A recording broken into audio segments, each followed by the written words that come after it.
Hi guys, mag-open up lang ako sa inyo guys. Busit talaga yung mga nanay ko sa school eh. Alam mo ba kung bakit? Sabi ni teacher, magdala ng kung anong meron ka na maluwag sa iyong kalooban. O syempre di, nagdala nga sila.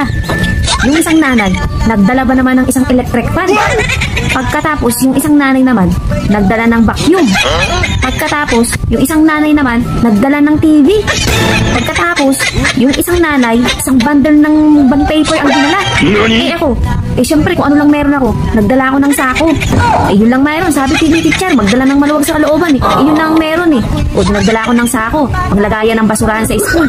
Pambihira ng feeling ko talaga, napahiya ako ng sobra guys eh. Busit talaga yung mga kananay ko, pinahiya ako ng school. Sabi lang naman, magdala ko anong meron lang, yung maluwag sa kalooban. Nagdala ng TV, ng vacuum, ng bond paper. Tapos grabe din kaluwag yung kalooban nila. Wow! Ano sa? Hiya talaga ako, inis talaga ako.